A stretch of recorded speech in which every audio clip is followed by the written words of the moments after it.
민수기 19장 말씀 가지고 말씀 안에 거하시는 하나님이란 제목으로 같이 함께 말씀을 나누겠습니다. 여러분 오늘 이제 말씀을 보면 엘리야가 이세벨을 두려워해서 도망을 치는 내용이 기록되고 있습니다. 네. 이 19장에서 엘리야의 행동은 사실 조금 의아하죠. 앞에서 있었던 여러 가지 일들을 생각하면 왜 이렇게 엘리야가 이세벨을 두려워해서 도망을 칠까, 이런 생각이 듭니다. 앞에 있었던 사건들이 정말 너무 대단했기 때문에 뒤에서 이렇게 엘리야가 이세벨을 두려워해서 도망을 치는 모습은 조금 이해가 되지 않는 그런 모습이 되죠. 그럼 여러분 왜 엘리야가 도망을 쳤을까요? 왜 이세벨을 두려워해서 도망치는 일을 했을까요?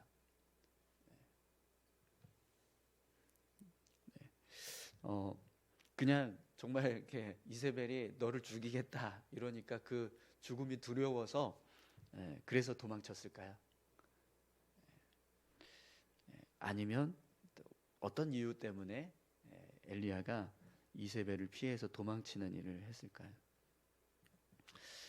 여러분 앞에 있었던 사건들을 한번 떠올려 보십시오. 3년 동안 비가 내리지 않았는데 하나님께서 비를 내리게 해라 라고 말씀을 하셔서 북이스라엘 땅에 비가 내립니다. 그리고 또 어제 말씀 18장에는 바알 선지자 450명과 엘리야가 대결을 펼쳐서 영적인 승리를 이루고 그들을 다 처단하는 일을 했습니다.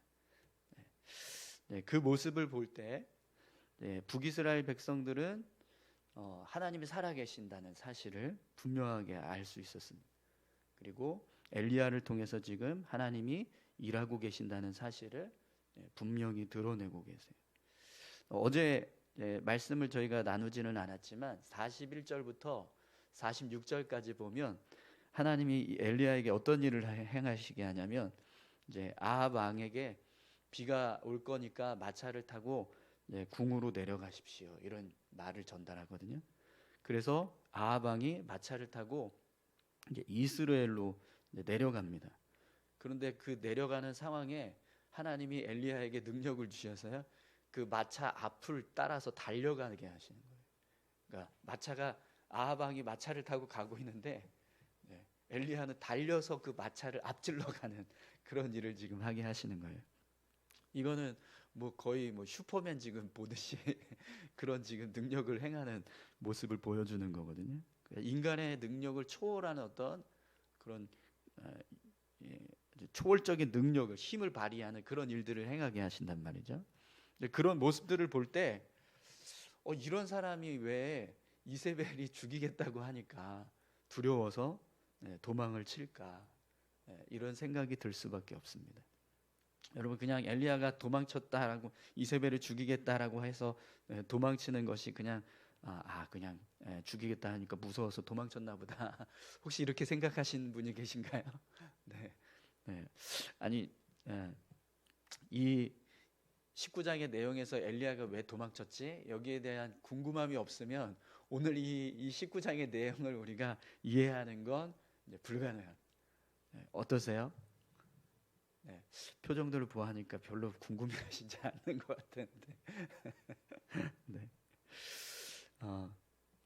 여러분 지금 엘리야가 이세벨을 피해서 도망을 치려고 하는 도망을 치는 이 과정을 한번 보십시오. 3절에 보면 엘리야가 도망을 칠 때 왜 도망쳤는지를 표현하는 문장이 나오는데요. 3절에 이렇게 표현하고 있어요. 그가 이 형편을 보고 일어나. 이 형편을 보고 일어나. 이 형편을 보고 일어나 자기가 생명을 위해서 도망하여 이렇게 기록하고 있잖아요. 그러면 이 형편을 보고 일어났다라고 하는 이 문장의 이 형편은 어떤 형편을 말씀하는 걸까요? 이세벨이 엘리야를 죽이겠다고 사신을 보낸 그 모습만 보고 지금 엘리야가 도망을 칠까요? 그렇지 않습니다. 지금 이 이세벨이 엘리야를 죽이겠다고 사신을 보내고 있는 이 상황을 여러분 한번 생각해 보세요. 분명히 앞에서 3년 동안 비가 오지 않다가 비가 왔어요. 근데 그걸 누가 행하신 거죠? 하나님이 하셨잖아요. 그죠? 엘리야를 통해서 비가 내리지 않게 하나님께서 말씀하시지 않으면 비가 오지 않을 거다. 그리고 3년 후에 다시 비가 내리게 해라 라고 해서 엘리야를 통해서 하나님이 3년 동안 비가 멈추게 했다가 비를 내리시는 일을 하셨어요. 이거 분명히 하나님이 하신 일입니다. 또 450명의 바알 선지자들과 엘리야가 대결을 펼쳤을 때 어떻게 펼쳤죠? 그냥 싸운 게 아니라 하나님 어느 신이든지 살아계신 신이 불을 내리셔서 제단에 있는 제물들을 다 태우시는 일을 하십시오. 그러면 우리가 누가 진짜인지 보겠습니다. 이래서 지금 대결을 펼쳐서 어떻게 됐죠? 엘리야가 불을 구하니까 하늘에서 불이 내려서 제단을 다 태워버리는 일을 하셨잖아요. 근데 바알 선지자들은 아무리 노력을 해도 불이 임하지 않았어요. 그 모습을 통해서 북이스라엘 백성들은 뭘 알 수 있었을까요? 진짜 신이 누군지를 알았을 거란 말이죠. 네. 그러면 여러분 그 이후에 벌어져야 될 상황을 한번 상상해 보십시오. 하나님이 3년 동안 기근을 내리셨다가 다시 비가 오게 하시고 또 자기들이 하나님을 버리고 바알신을 섬기고 있는데 그 하나님을 버리신 그 하나님은 살아서 역사하고 계시고 지금 자신들이 섬기고 있는 바알신은 아무런 능력도 행하지 않고 아무 응답도 없는 가짜라는 걸 알게 됐어요. 그러면 어떤 일을 해야 될까요? 북이스라엘 백성들이 뭘 해야 될까요? 1번 회개하고 돌아선다. 2번 엘리야를 죽이자. 답은 뭘까요? 당연히 1번이죠. 그렇지 않습니까? 그죠? 엘리야를 죽이자라고 하는 반응이 나온다는 건 지금 북이스라엘 백성들이 어떤 상황이라는 걸 알 수 있습니까? 하나님을 전혀 인식하지 못하고 있다는 거예요. 하나님께서 이런 일들을 행하고 계시는데도 북이스라엘 백성들, 아합 왕, 이세벨 그들은 전혀 하나님에 대해서 인식하지 못하고 전혀 반응하지 않는 거예요. 그럼 여러분 엘리야의 마음이 어땠을까요? 아무리 말씀을 전해도 들을 생각을 안 해요. 아무리 기적을 행해도 변화가 없어요. 아무리 하나님이 살아계신다는 것을 나타내는 능력을 보여주고 있어도 전혀 북이스라엘 백성들이 반응이 없어요. 그리고 오히려 어떤 반응이 일어나고 있습니까? 엘리야를 가만둬서는 안 된다. 우리 바알 선지자 450명을 죽였는데 우리가 어떻게 이 엘리야라는 사람을 그냥 가만히 두냐. 우리가 엘리야를 죽여야지. 그래서 지금 엘리야를 죽이려고 하는 상황이 벌어지고 있는 거예요. 네. 그럼 여러분 엘리야의 마음 속에 어떤 마음이 들까요? 네. 북이스라엘 백성들에게 내가 할 수 있는 일은 아무것도 없다. 네. 그렇지 않습니까? 3년 동안 비를 멈추게 하는 일까지 했고 450명의 바알 선지자들과 싸워서 영적인 승리를 이루었습니다. 하늘에서 불이 떨어지게 하는 일을 보여줬어요. 마차를 앞질러가는 능력을 행하는 모습을 보여줬습니다. 그러면 그 모습을 보고 북이스라엘 백성들은 어떻게 해야 되냐면 하나님 앞에 회개해야 돼요. 그렇지 않습니까? 네. 근데 지금 일어나고 있는 반응은요, 저 엘리야를 죽여라. 이렇게 지금 되고 있습니다. 그러면 엘리야가 선택할 수 있는 선택지는요, 한 가지밖에 없습니다. 도망치는 거예요. 왜냐하면 정말 여기 있으면 죽을 수밖에 없는 상황이 되는 겁니다. 왜요? 북이스라엘 백성들이 하나님도 두려워하지 않는데 하나님의 선지자라고 두려워하겠습니까? 얼마든지 죽이죠. 얼마든지 생명을 빼앗을 수 있는 일을 할 수 있는 겁니다. 그래서 엘리야가 도망치는 거예요. 북이스라엘 땅에서 내가 할 수 있는 일은 이제 아무것도 없구나. 그래서 여러분 오늘 이 엘리야가 하나님께 이런 고백을 합니다. 4절 한번 읽어볼까요? 4절 보시겠습니다. 자기 자신은 광야로 들어가 하룻길쯤 가서 한 로뎀 나무 아래에 앉아서 자기가 죽기를 원하여 이르되 여호와여 넉넉하오니 지금 내 생명을 거두시옵소서. 나는 내 조상들보다 낫지 못하니이다 하고. 아멘. 네. 엘리야가 하나님 차라리 죽여주십시오. 이렇게 이야기합니다. 제가 하나님 조상들에 비해서 무슨 일을 하겠습니까? 얼마나 뭐 한 게 있겠습니까? 이런 고백을 하면서 지금 하나님 제 생명을 거두어 가십시오.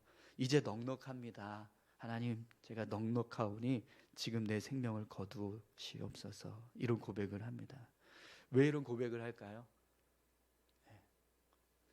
엘리야의 마음속에는요 완전히 지금 이제 낙심됐어요. 북이스라엘 백성들에게 생명을 걸고 바알 선지자들과 싸워서 하나님이 살아계신다는 것도 보여주고 또 막 하나님이 능력을 주셔서 막 마차를 앞질러서 가는 막 초인적인 힘을 발휘하게 하시기도 하고 자연 재해를 주관하시는 하나님의 능력을 나타내는 일도 했습니다. 그런데도 북이스라엘 백성들이 듣지 않는 거예요. 변화도 없고 하나님 앞으로 돌아와야 되는데 그런 돌아옴도 없습니다. 그러니까 이제는 뭐 자기가 생각할 때 하나님 제가 쓸모 있습니까? 제가 쓸모 있는 사역자인가요? 우리 조상들은 그래도 하나님께서 이렇게 막 능력을 주셔서 어떤 기적을 행하게 하시고 말씀을 전하게 하시고 사역을 하면 백성들이 막 회개하고 돌아서고 하나님 앞으로 나오는 일이 있었는데 저는요 그런 일들을 아무리 해도 북이스라엘 백성들은 변화되지 않습니다. 하나님 그러니 이제 저는 뭐 할 거 다 했습니다. 제 도리는 다 했어요. 저는 넉넉합니다. 그러니까 제 생명을 거두십시오. 이렇게 말하는 거죠. 영적으로 완전히 다 탈진된 이제 엘리야의 모습이 이제 드러나게 되는 것을 볼 수 있습니다. 근데 그럴 수밖에 없을 것 같아요. 그죠? 북이스라엘 백성들을 향해서 이렇게까지 사역을 했는데 아무런 반응도 없고 오히려 엘리야를 죽이려고 하는 상황만 벌어지고 있다면 엘리야가 선택할 수 있는 길은 이것밖에 없는 거예요. 도망치는 거. 그냥 그 땅을 떠나는 거. 그거 말고는 더 이상 할 수 있는 방법이 없는 거죠. 근데 인간적인 마음으로는 그럴 거예요. 근데 엘리야는 하나님께서 세우신 사역자이기 때문에 이제 다른 길을 선택해야 되는 상황이 이제 벌어지게 됩니다. 그래서 하나님이 엘리야에게 오늘 본문에 보면 어떤 일을 행하시죠? 너는 왜 이렇게 믿음이 없냐? 야 내가 그렇게 능력을 행하게 하고 내가 너와 함께 하고 많은 일들을 행하게 했는데 너는 왜 나를 신뢰하지 못하냐? 이러면서 막 혼을 내시는 게 아니라 어떤 일을 하세요? 천사를 보내서 시종을 들게 먹을 것을 갖다 주세요. 숯불 머리맡에 숯불에 구운 떡과 한 병의 물이 놓여져 있었. 천사를 통해서 이제 음식을 제공하신 거죠. 그래서 이걸 먹으라고 말씀하십니다. 그래서 엘리야가 하나님께서 주신 음식을 먹습니다. 그리고 누워서 쉬는 거예요. 그랬더니 다시 천사가 나타나서 또 엘리야를 어루만져줘요. 여기 7절을 보세요. 여호와의 천사가 또 다시 와서 어루만지며 이르되 일어나 먹으라. 하나님께서 엘리야를요 위로하십니다. 음식도 주시고 어루만져 주시기도 하고 그러면서 다시 힘을 굳어둬 주시는 일을 하는 거죠. 그러면서 이렇게 말씀하십니다. 내가 갈 길을 다 가지 못할까 하노라 하는지라. 엘리야에게 갈 길이 있다는 거예요. 그래서 먹을 것을 다 먹게 하신 후에 하나님이 40주 40야를 호렙산으로 인도하게 하셔서 엘리야가 40일 동안 걸어서 호렙산으로 가게 합니다. 여러분 이 호렙산이 어떤 산이죠? 다른 이름이 있죠. 신의 산이라고 불려집니다. 이 호렙산은요 이스라엘 백성들이 신의 산이라고 부르기도 하고 호렙산이라고 부르기도 하는 산이에요. 그러면 하나님이 엘리야를 지금 호렙산으로 부르셨다라는 건 어떤 의미일까요? 여러분, 이 호렙산에서 하나님이 누구를 부르셨죠? 네, 모세를 부르셨잖아요. 그죠? 하나님께서 이스라엘 백성들을 구원하게 하시기 위해서 출애굽을 이루기 위해서 모세를 부르시고 또 모세에게 사명을 부어주셨던 장소입니다. 뿐만 아니라 이 시내산은 나중에 출애굽한 다음에 모세에게 십계명 돌판을 주셨던 장소이기도 해요. 그러니까 하나님의 말씀을 부어주셨던 장소이기도 합니다. 그런 이제 호렙산으로 엘리야를 부르시고 하나님께서 엘리야에게 이렇게 묻습니다. 9절 보십시오. 9절. 엘리야가 그곳 굴에 들어가 거기서 머물더니 여호와의 말씀이 그에게 임하여 이르시되 엘리야야 내가 어찌하여 여기 있느냐. 이런 질문을 하세요. 너 왜 여기 있냐? 이렇게 말씀하세요. 이 말씀의 의미가 뭘까요? 너는 여기 있으면 안 되고 사실은 북이스라엘 땅에 있어야 되는데 너 왜 여기 있니? 이렇게 말씀하시는 겁니다. 너 왜 사명 가운데 있지 못하고 이렇게 무기력하게 힘이 다 빠져서 이렇게 낙심한 모습으로 지금 여기에 있느냐? 이렇게 말씀을 하시는 거죠. 그때 엘리야가 하나님께 이렇게 대답합니다. 그가 대답하되 내가 만군의 하나님 여호와께 열심히 유별하오니 이는 이스라엘 자손이 주의 언약을 버리고 주의 제단을 헐며 칼로 주의 선지자들을 죽였으며 의미하며 오직 나만 남았거늘 그들이 내 생명을 찾아 빼앗으려 하나이다. 아멘. 여러분, 이 고백 속에는요 지금 엘리야가 얼마나 낙심해 있는가를 아주 절실하게 이제 알 수 있습니다. 분명하게 알 수 있어요. 그러니까 모든 정말 사역을 열심히 정말 다 했습니다. 열심히 여호와께 열심히 유별하오니 이 말이 저는 최선을 다했습니다. 이런 고백이거든요. 저는 최선을 다했는데 이스라엘 백성들은 주의 언약을 버리고 주의 제단을 헐고 칼로 주의 선지자들을 죽이고 오직 나만 남았습니다. 그런데 이제는 내 생명까지 찾으려고 합니다. 그래서 제가 도망쳤습니다. 이렇게 고백을 하는 거죠. 근데 여러분 이 지금 하나님의 질문과 엘리야의 대답이 13절 14절에도 똑같이 기록이 돼요. 13절 14절 한번 보시겠어요? 엘리야가 듣고 겉옷으로 얼굴을 가리고 나가 굴 어귀에 섬에 소리가 그에게 임하여 이르시되 엘리야야 내가 어찌하여 여기 있느냐. 그가 대답하되 내가 만군의 하나님 여호와께 열심히 유별하오니 이는 이스라엘 자손이 주의 언약을 버리고 주의 제단을 헐며 칼로 주의 선지자들을 죽였음이오며 오직 나만 남았거늘 그들이 내 생명을 찾아 빼앗으려 하나이다. 아멘. 똑같은 지금 질문과 대답이 반복되고 있죠. 9절 10절 그 다음에 13절 14절 이렇게 똑같은 지금 질문과 답이 반복이 됩니다.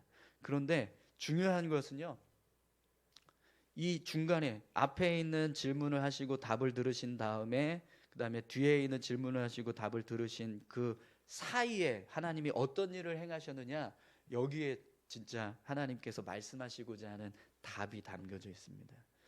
11절 12절 말씀을 한번 보세요. 여호와께서 이르시되 너는 나가서 여호와 앞에서 산에 서라 하시더니 여호와께서 지나가시는데 여호와 앞에 크고 강한 바람이 산을 가르고 바위를 무수나 바람 가운데 여호와께서 계시지 아니하며 바람 후에 지진이 있으나 지진 가운데도 여호와께서 계시지 아니하며 또 지진 후에 불이 있으나 불 가운데에도 여호와께서 계시지 아니하더니 불 후에 세미한 소리가 있는지라. 아멘. 하나님이 엘리야에게 세 가지 사건을 보여주세요. 강한 바람이 불어서 막 산이 갈라지고 바위가 부서지는 그런 일을 행하게 하십니다. 그런데 거기에 여호와께서 계시지 않아요. 또 바람이 불고 난 이후에 지진이 일어납니다. 땅이 막 요동치는 지진이 일어났어요. 그런데 그 지진이 일어나고 난 후에 거기에도 여호와께서는 계시지 않아요.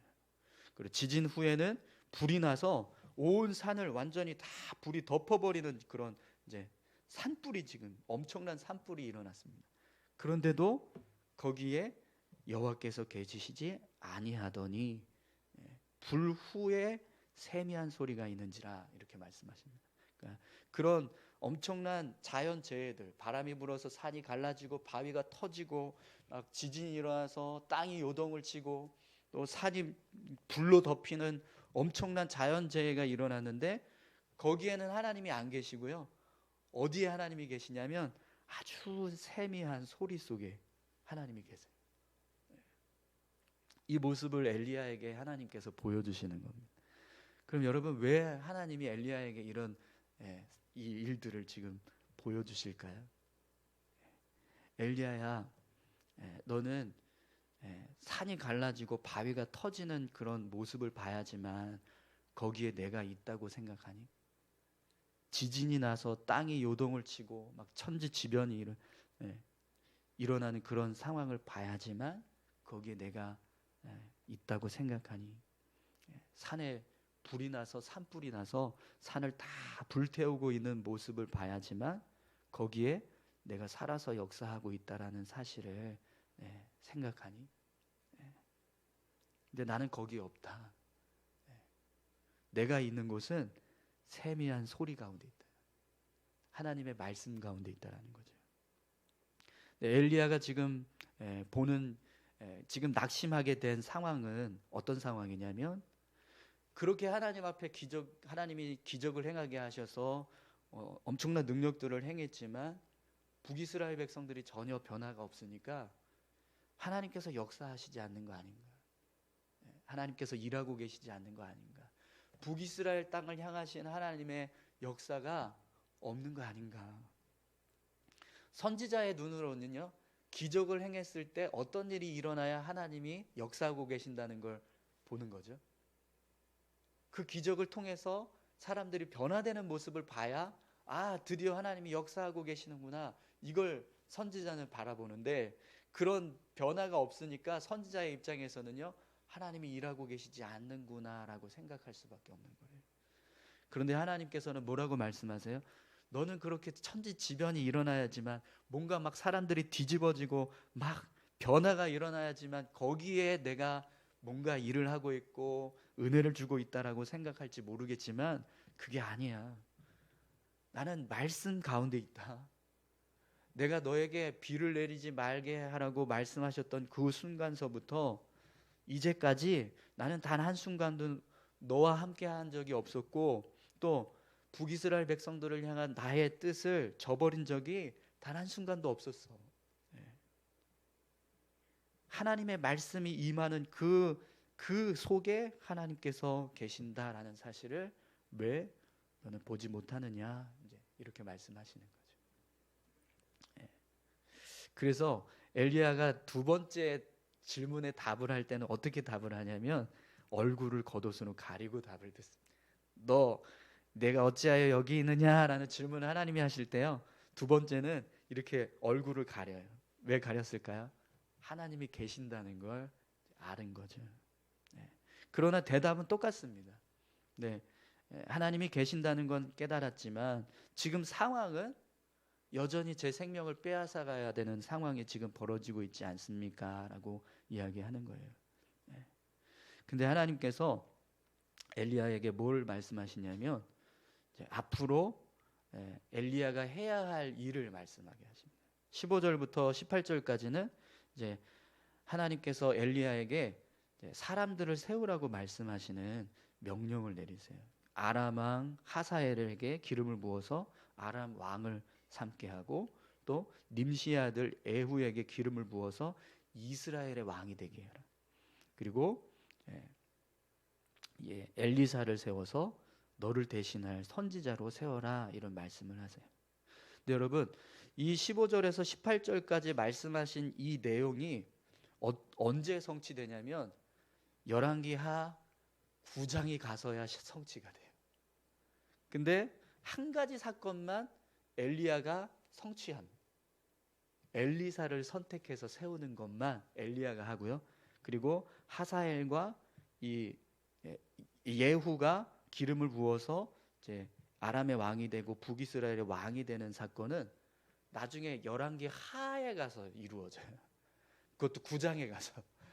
열왕기 하 1장에 가서 이루어지는 것도 아니고 9장에 가서요. 엄청난 시간이 흐른 다음에 나서야 이제 이 상황들이 이제 이루어지는 모습을 보게 됩니다. 하나님께서 엘리야에게 이런 일을 행하라고 말씀을 하셨지만 사실 실제로 보면 이 일은 엘리야가 하는 일이 아니라 엘리사가 해야 될 일이라는 거예요. 그렇기 때문에 하나님께서 지금 명령하신 이 말씀은 사실 엘리사라는 사람을 세워라라는 것을 알 수 있습니다. 엘리야를 대신해서 하나님의 사역을 감당하게 할 사람을 세워라 이렇게 말씀을 하시는 거죠. 그래서 오늘 이제 말씀이 엘리야가 엘리사를 만나면서 이제 끝이 납니다. 여러분, 하나님께서 우리에게 말씀하십니다. 그리고 그 말씀을 통해서 하나님이 하나님 되신다라는 사실을 알려주세요. 그렇기 때문에 우리가 하나님을 인식하고 또 하나님을 의지하는 삶을 살아가기 위해서는요, 지진이 일어나는 걸 보고 또 산이 불타는 모습을 보고 바람이 불어서 산이 갈라지고 바위가 터지는 그런 어떤 기적을 보면서 하나님이 역사하고 계시는구나 이렇게 생각하는 게 아니라 말씀 가운데 계시는 하나님을 바라봐야 한다. 성경 말씀을 읽을 때 이 말씀이 하나님의 말씀입니다. 여러분, 그것을 기억하시기 바랍니다. 내 삶에 하나님 이렇게 해주셔야지 되지 않습니까? 이런 일들을 행하셔야 되지 않습니까? 왜 그런 일들을 행하지 않으십니까? 왜 저의 삶에 이런 일들이 일어나지 않습니까? 우리는 그렇게 생각합니다. 그래서 그런 일이 일어나지 않으면 하나님이 일하지 않으신다고 생각해요. 그러니까 내가 기도하는 어떤 기도의 제목이 있어요. 근데 그 기도의 제목대로 하나님이 응답하시지 않으면 하나님이 지금 내 삶 가운데는 역사하시지 않나 보다라고 생각한다는 거죠. 그런데 그게 아니라는 거예요.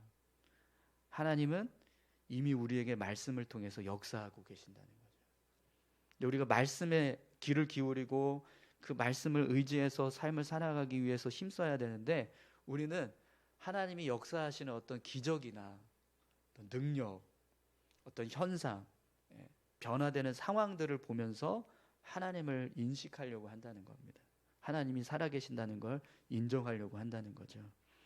여러분, 오늘 저와 여러분들이 하나님의 말씀만 봐도 하나님이 계시고 내 삶 가운데 일하고 계신다는 것을 깨달을 수 있기를 소망합니다.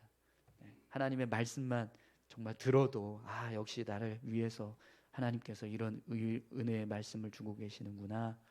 이걸 깨닫는 사람은 정말 하나님께서 주신 은혜 안에서 매일매일 삶을 살아가게 되는 겁니다. 우리 이 시간 같이 함께 기도하실까요? 세미한 소리 가운데 계시는 하나님, 그 하나님을 여러분 기억하시고 믿음의 삶을 살아가시기 바랍니다. 우리 같이 함께 기도하실 때 하나님 말씀하시는 그 하나님에게 귀를 기울이고 눈을 주목하고 또 하나님을 듣고 깨닫기 위해서 힘쓰는 우리 모두가 되게 도와주십시오. 이렇게 같이 기도하겠습니다. 하나님 아버지 감사합니다.